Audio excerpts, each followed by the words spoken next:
Hello, everybody. My name is Kristen Zakor. I'm the data coordinator at Texas Homeless Network, and today I will be going over the volunteer training for the Unsheltered Count. So, just really quickly, let's look at the agenda. So, I'm just going to be doing an overview of the point in time count, also known as the PIC count. I'll be providing some general information on the unsheltered count, and then also I'll be addressing how to use the Counting Us application. So that is the app that we are piloting this year within the Texas Balance of State region.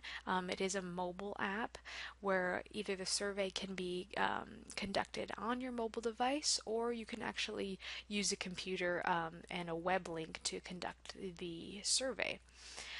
So that's a little bit about what we're going to be doing today. So without further ado, let's go ahead and get started with the actual training. So what is the point in time count? Essentially, the point in time count is a snapshot of how many homeless individuals are in your community on a single day. This year, the point in time count will be conducted on January 25th. So what the point in time count does is it looks at all of the individuals who are experiencing homelessness on January 25th. So once again, it's a snapshot of that number. On the local level, the point in time count helps communities plan services and programs to appropriately address local needs, measure the progress in decreasing homelessness. So we're able to, for those communities that conduct the point in time count year to year, we're able to kind of do a comparison throughout the years to see how what the difference is, if we're increasing or decreasing the number of homeless individuals in our community, or if we're moving towards that goal of truly ending homelessness within the area. And it also helps identify strengths and gaps in a community's current homelessness assistance system. So the point in time count data is extremely vital, not only for the communities themselves that are conducting this count, but also statewide and also nationwide. It helps us just gain a better understanding of the situation of individuals experiencing homelessness within the community, the state, and the nation. So this is extremely valuable data, and it helps on many different levels, help us reach that goal of ending homelessness. So why is it that we count?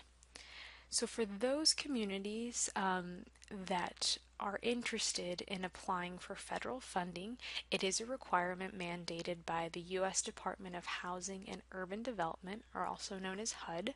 So it is a requirement for those communities to conduct the PIC count each year so that they can be eligible to apply for that funding.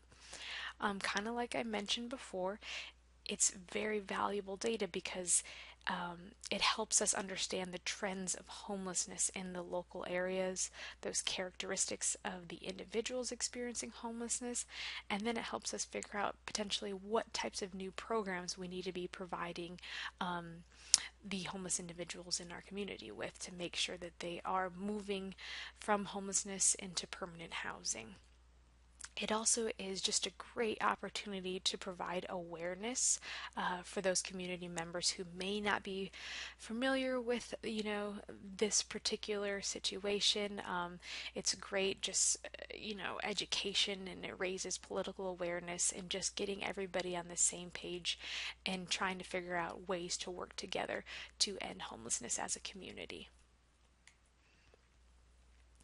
So, you all will be conducting the unsheltered count.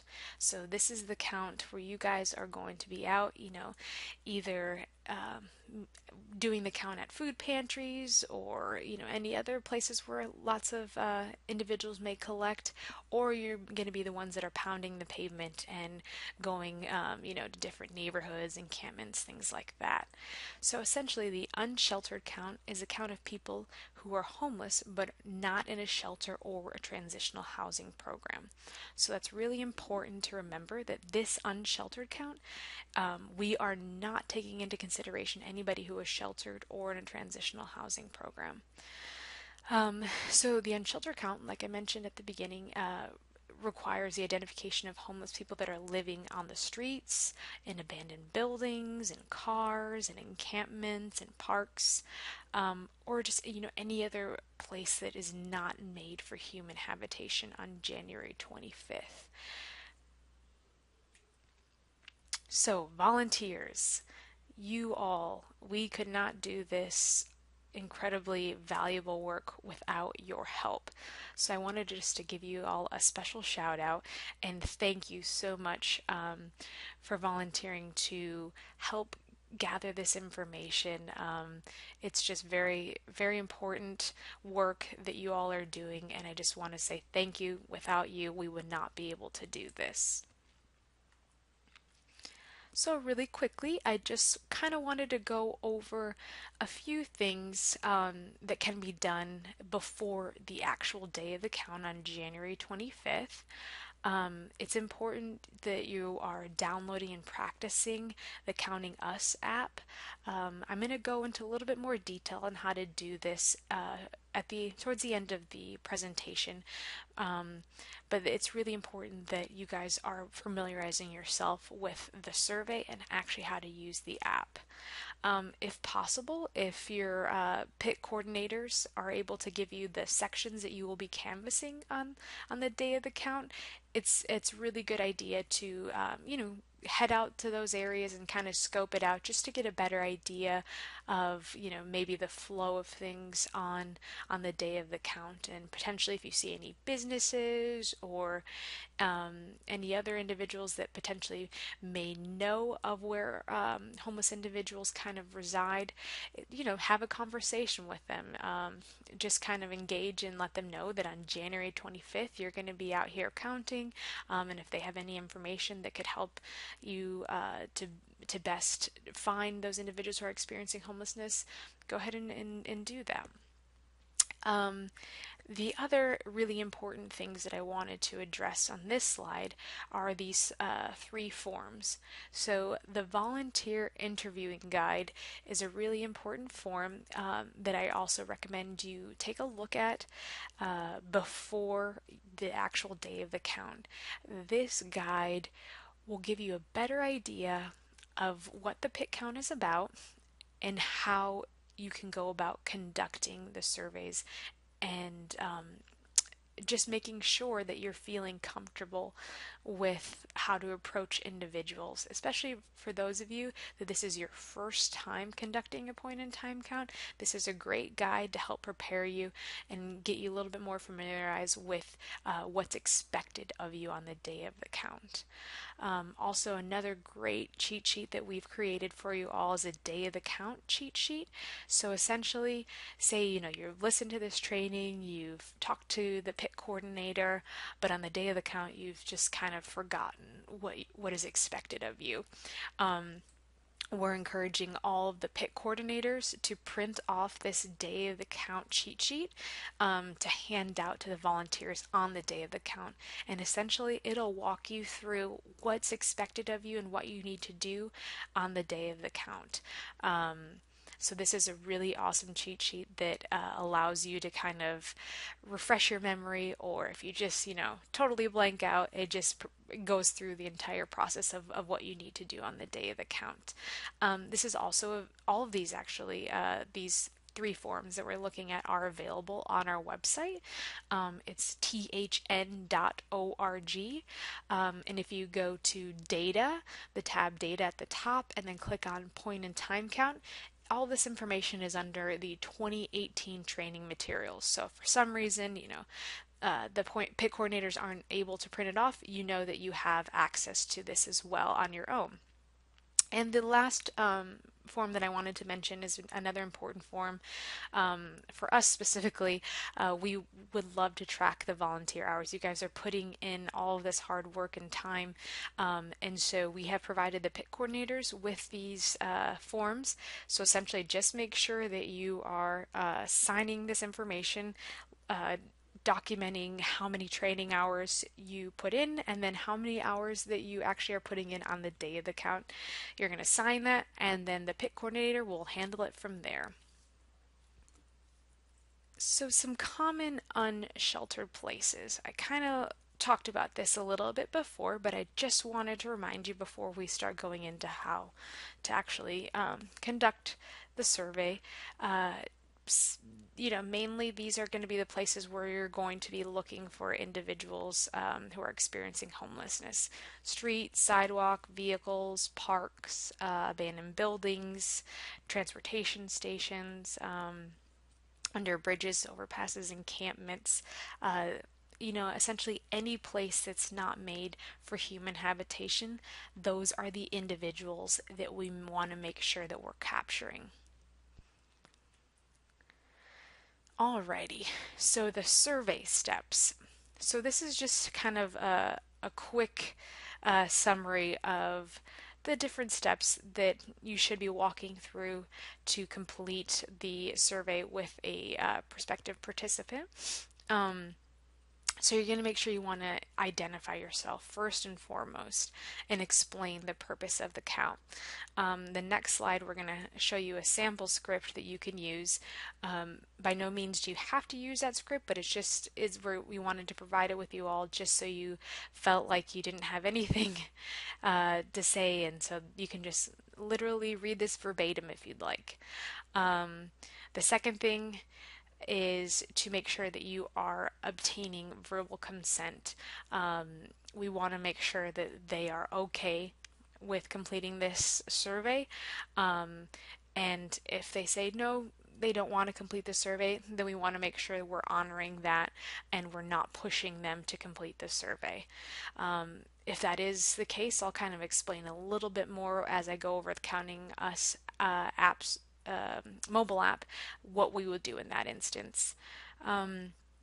So, asking those screening questions to make sure that we're figuring out if this individual is indeed homeless. So, just essentially, if you are unsure, if somebody's sleeping on the park bench and they have, their things all collected next to them, we have a pretty good idea that they are experiencing homelessness. But if at any point in time you are unsure about it, some of those questions that we can ask is, where are you going to sleep tonight, or where have you been sleeping, these last couple of days? Those are always good kind of probing questions just to confirm that the person is eligible to complete the survey.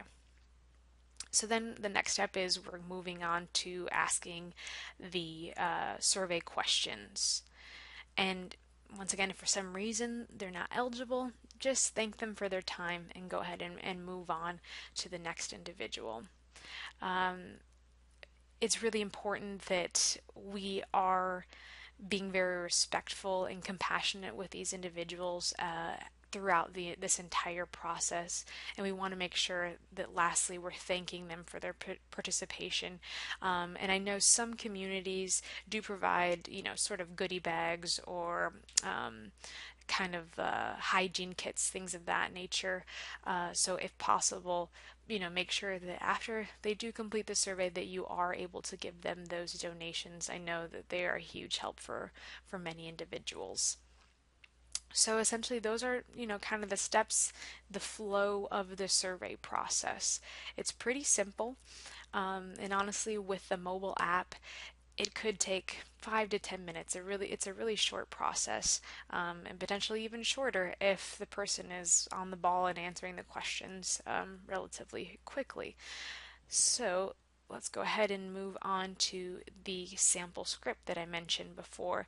So once again, this is not something that you have to use, but it is kind of a jump off point, right? Just go ahead and if you want to make this your own, please do. We just wanted to provide you with kind of the foundation of how to approach prospective participants and potentially what you could be saying. All right, safety.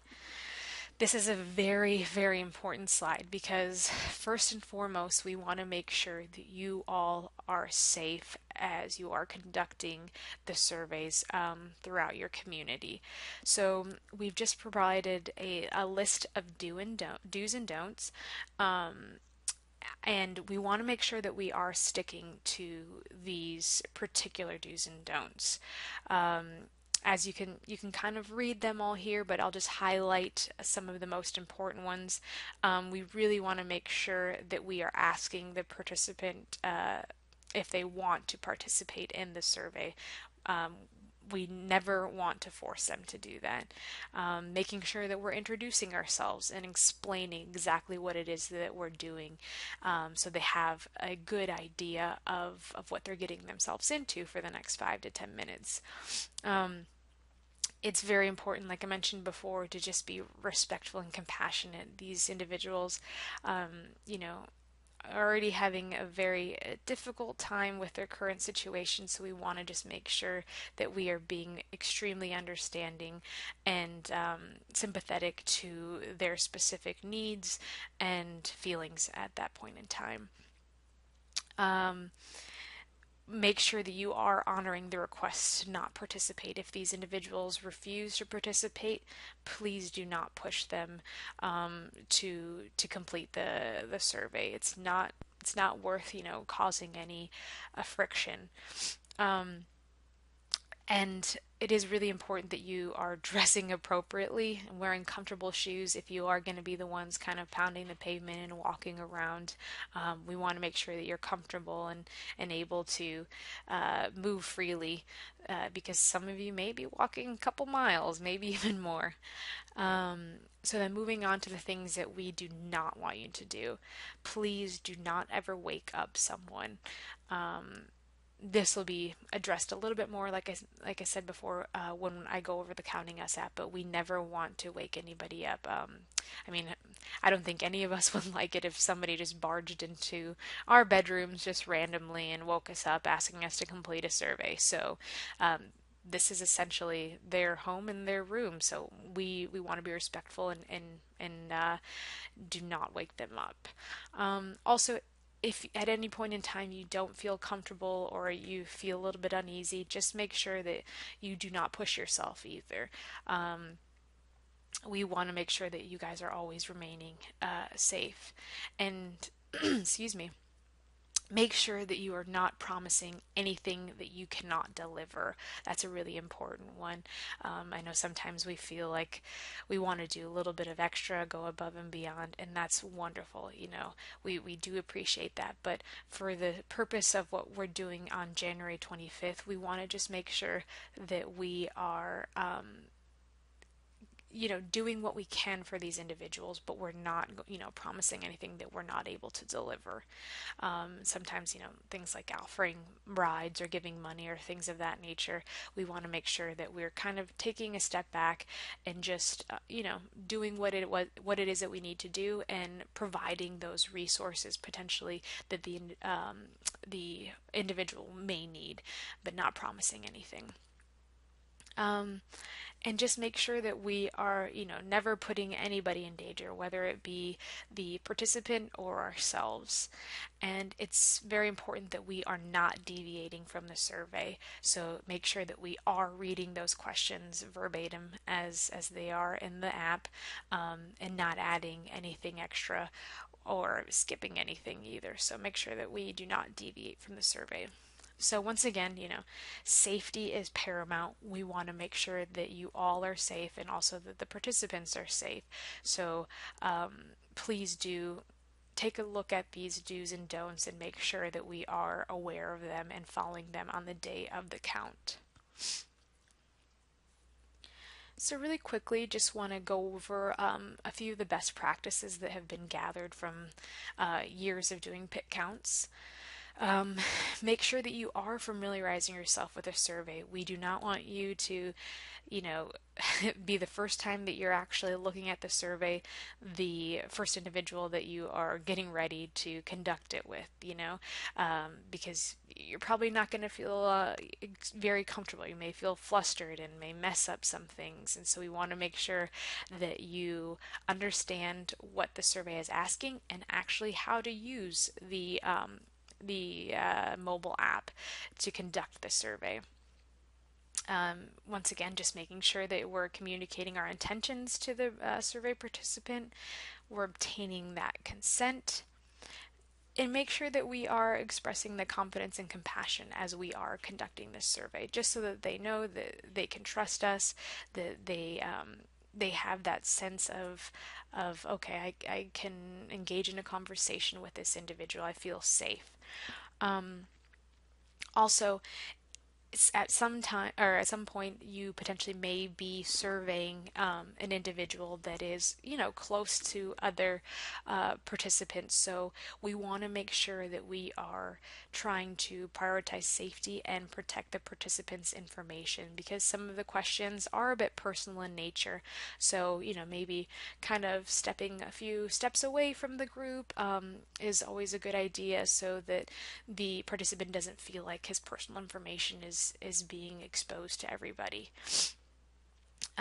Also, another good idea is potentially to come up with a safety phrase or a safety word for discomfort amongst your team. So maybe before you guys head out, you decide on the word panda. And so anytime somebody says panda, the team recognizes that that individual is feeling unsafe or is, feeling uncomfortable and they need some sort of assistance. That's always a good idea, just in case if you do get into those situations where you may feel uncomfortable. Making sure that you know what is expected of you on the day of the count is extremely important. Hopefully, this training will provide you with that information, and so that you realize what you will be getting yourself into for January 25th. And then also, just trying to figure out some community resources in the area that potentially you could offer up to participants if they have questions potentially about, where can I get clothing, or where can I seek emergency shelter, or where can I go to a, food pantry or a soup kitchen. Things of that nature are good to know, just to make sure that you are familiar with the resources and can potentially provide them if necessary. All right. And just some extra tips. Make sure that you're, being aware of your surroundings. Once again, safety is paramount. Make sure that you're always traveling in pairs. We don't want anybody to venture off on their own, just for safety's sake. So if at all possible, please do travel in pairs. Once again, make sure we're being respectful and understanding, getting that consent before starting the survey. Um, and some in this next one, remembering that the information is confidential. We don't want to go home and share the information. Say we know, our husband was probably interested in, they didn't conduct the point count with us, and they're interested in hearing about it. We just want to be mindful that this information is confidential and that we're not sharing it with anybody else. And also, another very important point is please contact your pit lead or pit coordinator immediately if someone is in danger or hurt. Obviously, if you need to call 911 first, please do that. But then make sure that you are eventually touching base with the pit lead. Do contact the pit leader, the pit coordinator, if somebody has made a mistake on the app, say that you've entered in something wrong or you're getting error messages, anything of that nature. Make sure that the pit lead is aware of that, and hopefully they can help kind of troubleshoot those issues. If you're lost or unable to locate your team, you want to make sure that you are safe. So we want to get you reconnected with your team as soon as possible. That's why, once again, it's really important to always travel in those pairs. And just if you need any other type of assistance, make sure that you're connecting with a pit coordinator.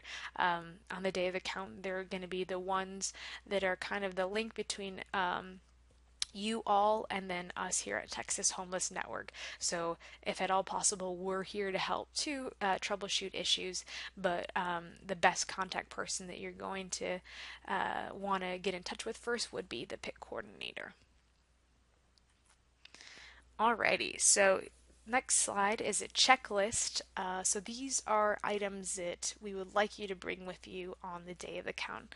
So make sure that you are wearing comfortable clothing and shoes. Like I mentioned, you may be moving around quite a bit and walking quite a bit, so you want to make sure you're comfortable. For those of you who are using a mobile device to conduct the survey, please make sure this is very important. Please make sure you have a fully charged cell phone. And then, if at possible, bring one of those portable chargers.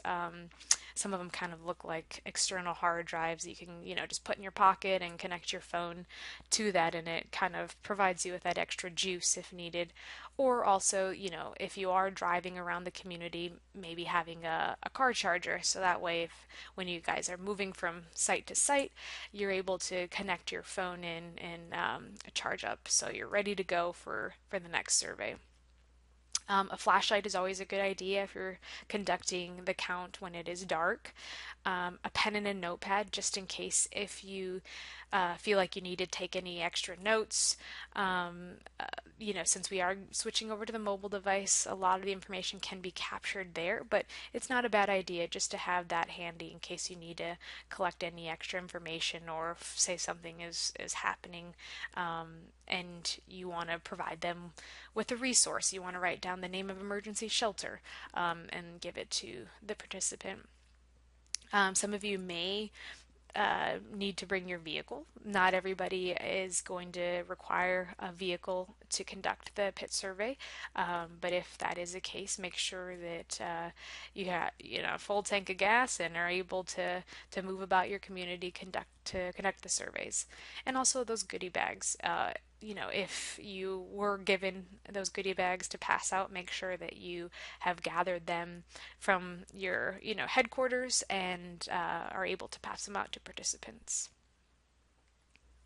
So now we're going to be going in talking about the Counting Us app. So here I'm going to be walking you through the registration process, how, to log in, how to conduct the different types of surveys, and just a few extra notes that will be important for you to know when you are conducting the surveys via the mobile app or once again the web link. Okay, so now we are going to learn how to use the Counting Us app. Before we jump right into it, I do want to just take a note of a couple things. So for those of you who choose to conduct the surveys via the mobile app, you will need to download it either via Google Play or iTunes Store. And then you'll be able to have it on your device. Also, for those of you who are doing the mobile app, just know that the only time you'll actually need internet is when you are downloading the app and when you are submitting saved surveys. So you can actually move through the survey without actually being online or using your data. And also for those of you who are going to be using your computer and you need the web link to access a survey, this is the web link up here in the left hand corner. So it's counting.us. So that's what you'll be entering into your browser to get you to the survey page. Alrighty, so let's go ahead and start. So the first thing you're going to need to do is you're going to need to register an account. So you'll click here. You're going to want to fill out all the information that it's asking you for. Please do make sure to enter in a cell phone number. That way the PIT coordinator has the ability to contact you if need be. Just so make sure that this is a cell phone number or a number that you'll be able to easily answer. So once you enter in all this information, you're going to want to submit the registration. and then you'll go back to the main page. So you're going to enter in your information, enter in your password, and then you're going to log in. So the next screen that it's going to take you to is to choose account. So then it's going to say you don't have any existing accounts, so you're going to want to join a new account. So what you're going to be entering here as your setup key is TXBOSTEST. So that is the account that we are going to be using for right now. And just so you know, this is a test account like it says, so please go in and, complete as many surveys as you want, make as many mistakes as you want. Since this is a test account, nothing's going to go live, so feel free to play around. So then you're going to hit Join Count. And then it says you are now counting for Texas BOS test, so we know that it successfully added us to that account. So then we are going to hit Get Started. It's going to provide us with these two options, so the observation option and then the interview option. So I'm going to go ahead and talk about the interview option first. So the interview option is going to be the one that you select when you're actually engaged in talking to participants and they have given you their consent to take the survey. So then we're going to click on that. It's then going to ask you whether or not you want to do an individual or a household survey. So depending on who you're talking to, you'll make that determination. So if you choose an individual, this is what it looks like. It's going to take you through this set location page. If you allow the permissions on your phone to actually track where you are at, it's going to actually pinpoint the exact location of where you're at. If for some reason you don't want to allow those permissions on your phone, or say you meet somebody and you're talking to them on the sidewalk and they're not actually where they usually stay, and you want to enter in their location, sorry, I did that too soon, you actually click in enter address and you can put, just a general idea of where they are staying. So maybe they actually just stay on Main Street. And then you go ahead and put your city in there, and then obviously we're in Texas, and then you'll submit that information. So this is just a way for us to be able to understand where these people are staying. It's really valuable information, and if you do not want to allow those permissions on your phone where it does the work for you, please make sure that you are entering an address here. And like I said, it does not have to be an exact address. It can just be, street names. So then you'll move on to the next step. And then you're going to just move through the survey and asking the individual all of these questions. So you'll scroll down, and honestly, it's a relatively quick process, because as you'll see, this has the majority of these have drop downs, so you're able just to quickly click on the answer. Another thing that I want to highlight, whether you're doing an individual or household survey, is please try to get their first and last name. And if they hesitate or are not willing to do it, please at least attempt to get their initials. Another thing that would be very valuable for us on the back end for data quality issues is to try to gather either their date of birth or their age. Once again, if they're not willing to do it, don't push it, and just kind of estimate what their age range would be. With these questions, we never, especially the demographic questions, we never want to assume, so please make sure that we are asking them, their gender, their ethnicity, race, so forth. So once again, you're just going to go through, answer these questions. The majority are drop downs.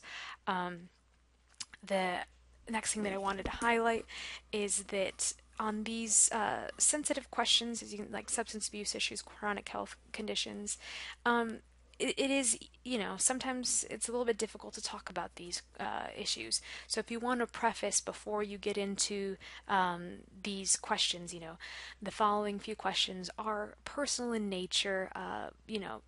Please know that you do not have to answer any of these questions if you feel uncomfortable, but we do have to ask each of these questions to every single individual.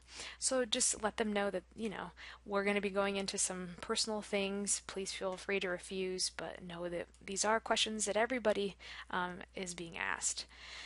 Um, and then another thing that I wanted to touch on to say if this, they do say yes to one of these questions, then we do have this follow-up question underneath. So you're gonna, if it's a yes or a no, if it's a yes, we're gonna want to click it. If it's a no, then we can just leave it unchecked. And then at the bottom, this note section. Please use this section as much as you want. We want you guys to put any information that you feel is valuable to collect about this particular individual. Maybe you want to document, something about their disability, or maybe you want to document, some of the resources that they may need. This information is going to be available to the PIT coordinators and your community. So if, maybe you have an outreach team that's looking for certain individuals, make sure that you're documenting just any demographic information or anything that you feel is appropriate and valuable to document on the individual. So, for all surveys, whether it be the interview survey or the observation survey, we have two options at the end of answering the questions. If we have internet access or able to, have our data, we can submit the survey right then and there, and it goes into the system, which is great. You're done. Don't have to worry about it. Everything's good to go. If say you are working offline and you do not have internet access, you're going to want to save this as a draft. And what that does is it saves it at the beginning. And I'll go ahead and go back. So let's just hypothetically say that we're saving it as a draft. We're going to go back to the beginning of where we were, and you'll see that drafts, and it's got a number right here. So there's that draft that we essentially saved. It's right there. And so what you'll want to do with any saved drafts is once you get back to a location where you have internet access, you're going to want to click on that, and you're going to want to click on this particular draft that you want to submit. You're going to open draft, and then now that you have internet access, you can submit it. So one caveat is that with these saved drafts, I went too far. With the saved drafts is you have to submit it. Say you have 20 surveys that are saved here. You're going to have to submit them one by one. Since they are collecting information on, specific individuals, it separates them. So you will have to submit 20 surveys one by one as you have internet access. Okay, great. So let me just highlight something else. So we went through for individuals. Now let's see what it looks like for households. So this is a question that you're going to ask the individual verbatim. So including yourself, how many adults and children are there in this household who are sleeping in the same location tonight? So say you're speaking to a mother and her daughter. So she tells you there's two. So you enter that, you click OK. Once again, we have this location screen. If you are able to pinpoint exactly where you are, move on. Next step, if you need to enter in the information, please click here and submit that. So we're going to move on. So I want to make note of this little section up here in the left-hand corner. So it says you are on member 1 of 2. So since the mother told us it's her and her daughter, essentially we're going to be filling out 2 surveys. So same as before with the individual, you're going to be going through the questions the exact same way. These are the same questions, and then note section if need be. So you're going to submit this, and then it's going to actually take you to the next survey. So it'll be the same thing. So then you'll see here 2 of 2. You're going to enter in the information. The one thing that I want to highlight is that for those individuals who are younger than 18, it will kind of tell you where you do not have to answer anything but the demographic information. So after you enter in this information, the demographic information, you do not have to answer, all of these substance abuse issues and all of that information. So anything, just the most important thing that we want to be able to collect is the demographic information. For 18 and above, we want to make sure that we are answering the full survey on those individuals. Okay, so we're going to go back to our options. So that's essentially what we're going to be doing for those individuals that we've talked to and they've given us consent and we're able to collect their survey on. Now we're going to look at the observation survey. So for the observation survey, we choose this for a few different reasons. We would choose the observation survey, per the training. If we see somebody sleeping, we do not want to wake them up. So we would select the observation survey, collect the demographics, submit, move on. Another reason why we may collect the observation survey is maybe we see some individuals that are down in a dark alleyway that maybe we don't feel comfortable going down, but we can kind of get a sense of some of their demographic information. So then we would choose observation and we would collect their demographic information. Because, once again, we want to make sure that we're staying safe. So please, go with your gut, and if you feel unsafe, at least try to capture that demographic information on those individuals. And then another reason that we would use the observation survey is, say we are engaged in a conversation with an individual, we're telling them about what we're doing, and they decide that they do not want to take the survey. So we're going to honor that, and we're not going to push them to take the survey. And so what we'll do is we'll click on the observation survey, and we'll at least collect the demographic information for that particular individual. So let's go ahead and take a look at what the observation looks like. Once again, it's going to ask you individual or household. We're going to do the location. We're going to move to the next step.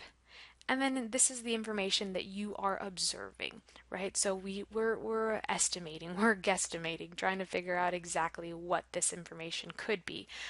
It may not be 100% accurate, but do your best job of trying to figure out the information. So it's much shorter, the observation survey.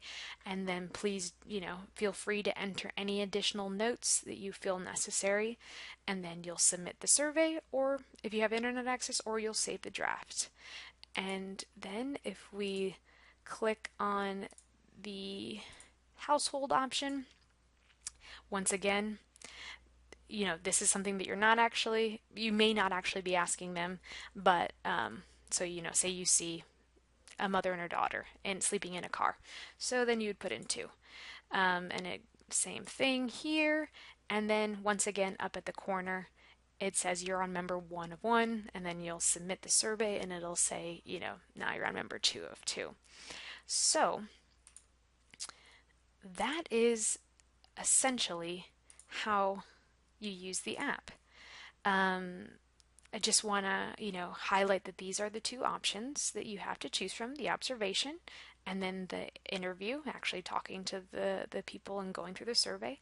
Also make sure that at the end of the count that you do not have any drafts left on your device. So make sure that once you do get to internet access, you are submitting those surveys individually.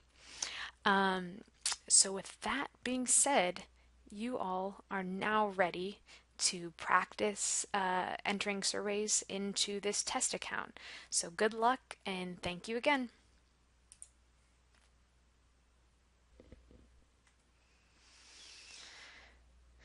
Okay, so that is it for our training.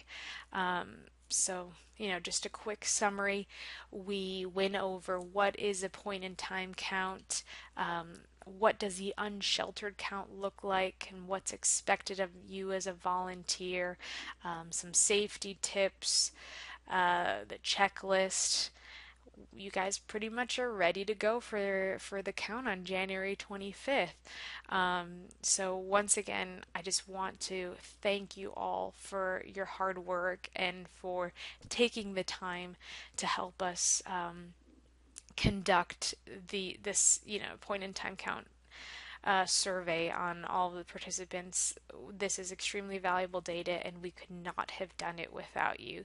So, once again, thank you. You all are amazing, and we appreciate you. Everybody at THN is just so happy that you were able to, um, you know, dedicate a few hours of your time to help raise awareness and provide even more movement towards ending homelessness within your community. So thank you so much, and we appreciate all you do.